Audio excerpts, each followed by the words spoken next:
Kai ranka daɗe. me ma sunanka? To an dai fi sani na da ɗan Audu.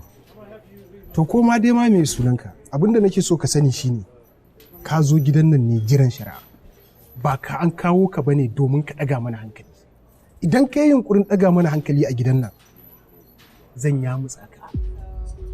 In canja ma kamanni yanda in ka fita mutane ba su ringa ganewa wai kai ɗan Audu ne. Ranka daɗe ainihin uba ne. In dai ka ji wani hargitsi a waje to ba daga waje na bane. Wai ka ji abin da ya gaba ne ko baka ji ba? Ina mai ƙara tabbatar muku gaba ɗayanku da ma wanda suke ɗaki.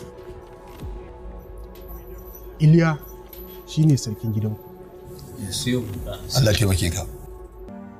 Ya, ka gane ni ka tuna? Yau ce ranar kin dallanci, yau za a rama kura aniyarta.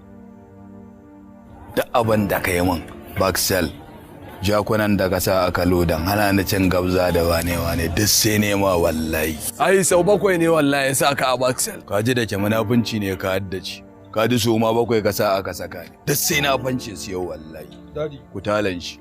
Allah kuna bata mana lokaci ku sa mana shi ku tattara mana ina sai ina sa mu tafi mana da Allah. Bai yaze da ko igiya. Igiya? Wa za a daure? Me ma ya kawo ku gida na wai? Kai mana, Baba Rabiu. Ƙarya kake wallahi, ni na san ubanka ba zai ce a kamo ni ba. Kai Allah ka ya tara ka iya bakinka da Allah. Haka ne, mu kuma a daure za mu kai ka. Kuma sai na fanshe duk abin da kai mun. Aljan yi ma dauri dan akara. Kawai dai ina tunanin yadda mahaifin Aliyu yake son wulakanta ni kawai. Wulakanta fa umma. Me yayi miki? To, in ba haka ba, menene dangantakarsa da Rabi'u da zai ce wai yana son ganin shi? Ai wannan takidin a wulakanta ni saboda kawai ina mace. A nuna min iyakata. Amma dai ka san cewar iyayenka ba sa son aurenka da Sumayya ko? To dan me ita umman Sumayya za ta zauna ta ci gaba da zuba maka ido kana bata wa yarta lokaci? Bello ka duba wannan maganar ba. Gaskiya ne Kebi.